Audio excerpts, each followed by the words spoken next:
আমি অনেকভাবেই ওকে ওঠানোর চেষ্টা করেছি, কিন্তু তার কোনো সাড়া শব্দ পাইনি। এসব তুমি কি বলছো? আমার বৃষ্টির কিছু হতে পারে না। তুমি ওর সাথেই থাকো, আমি এক্ষুনি কবিরাজকে ডেকে নিয়ে আসছি। ওসমান কবিরাজকে ডেকে আনার জন্য চলে যায় এবং কিছুক্ষণের মধ্যে সে কবিরাজকে সাথে করে নিয়ে আসে। কবিরাজ মশাই, দেখুন না, আমার স্ত্রী কেমন করে বিছানায় পড়ে আছে। সামিয়া বলছে তারা দুজন বসে বসে কথা বলছিল। হঠাৎ করে বৃষ্টির মাথা ভীষণ ব্যথা করতে থাকে আর সে মাথা ঘুরে বিছানায় পড়ে যায়। শান্ত হও ওসমান, আমি দেখছি কি হয়েছে। কবিরাজ মশাই বৃষ্টির শিরা ও শ্বাস প্রশ্বাস পরীক্ষা করে নিস্তব্ধ হয়ে পড়ে।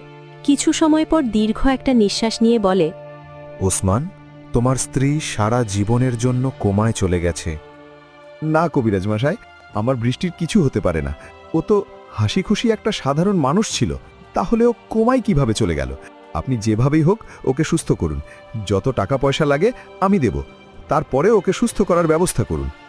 শান্ত হও ওসমান, তোমার স্ত্রী কোনো সাধারণ কারণে কোমায় চলে যায়নি।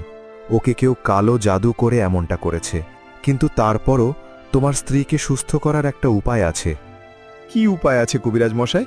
আমাকে বলুন, আমি ওর জন্য সবকিছু করতে পারবো। শোনো তাহলে, তোমার স্ত্রীকে সুস্থ করতে হলে লাগবে জমজম কূপের পানি, কিন্তু সেটা কালকের দিনের মধ্যেই নিয়ে আসতে হবে। না হলে কালো জাদুটা পুরোপুরিভাবে ছড়িয়ে পড়লে তখন আর কিছুই করার থাকবে না। এটা কিভাবে সম্ভব কবিরাজ মশাই? আমি কালকের দিনের মধ্যে কিভাবে জমজম কূপের পানি নিয়ে আসব?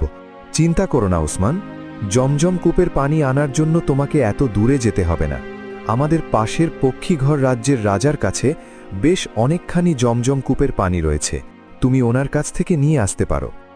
ওসমান আর এক মুহূর্তও দেরি না করে পক্ষীঘর রাজ্যের রাজার কাছে যেতে থাকে।